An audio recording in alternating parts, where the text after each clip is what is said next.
Okay, well that's a whole slew of different programming principles, and it might have just flown right over your head, but that's okay because we're going to take some time to practice it. In this exercise, you're going to get a chance to practice each of these different things: the values, the types, the loops, conditionals, the variables, all of those things. We're going to put it all together in one working piece of code. It's really important that you check out this README file and read through these instructions very carefully. I've tried to lay out exactly which steps you need to take to work through it, but I want to orient you to this exercise file so you understand. We have a variable here holding on an empty array. Favorite books is holding an empty array. And what you're going to be doing is you're going to be finding first an add favorite book function. You'll notice I'm already calling it here, and I've got listed several books that are going to be passed in. You're going to be defining that function such that each time it's called, it's going to add what you've passed in into this array. However, there's a little twist, which is that it's only going to add it into the array if the book title that's passed in doesn't have the word great in it. And you'll notice there are two of these book titles that have the word great in it, so those won't end up getting added, but the others will, the other three will.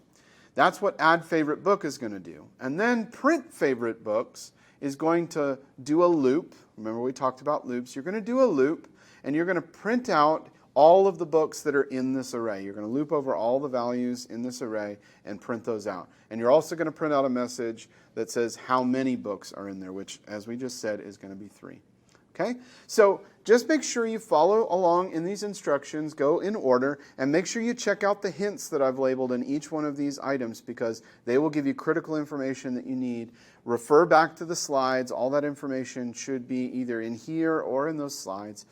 And if you do get stuck, it's entirely okay, because I know for some of you this may be some very early experience with programming. If you do get stuck and you need to kind of orient yourself a little bit, I have provided a solution file that you can take a look at and try to get back on track. So we'll take plenty of time on this, take as much time as you need, work through these types of things, and try to run the code. And by the way, use an environment that allows you to run code, like, for example, the developer tools console in your browser. One tool that I really like to run my code is called Run.js, and this is what it looks like. It allows you to type in some code like var x equals 42 and then console.log x, and then it allows you to click the run button, and then you see the output right there. So I really like this tool for running code, and that might be useful to you.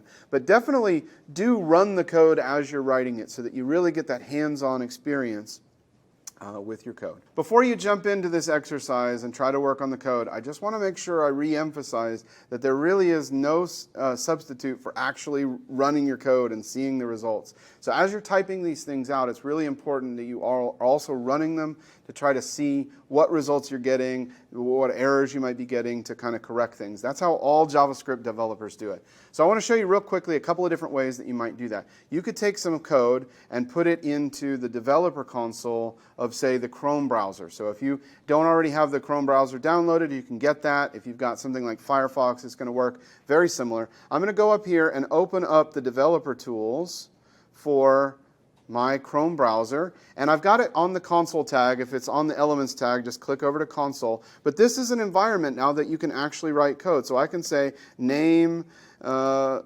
teacher name equals Kyle, and now I can see the results of what I'm typing.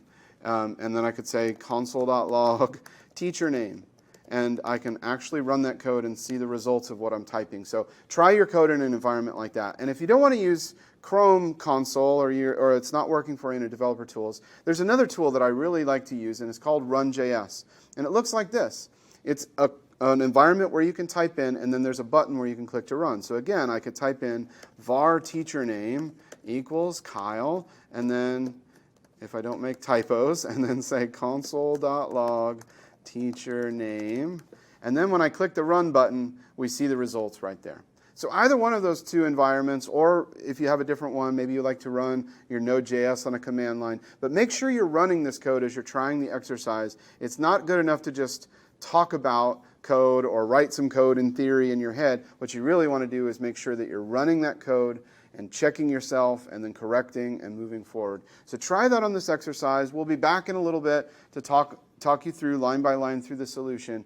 And remember, if you get stuck and you need a little bit of help, you can always take a peek at the solution file.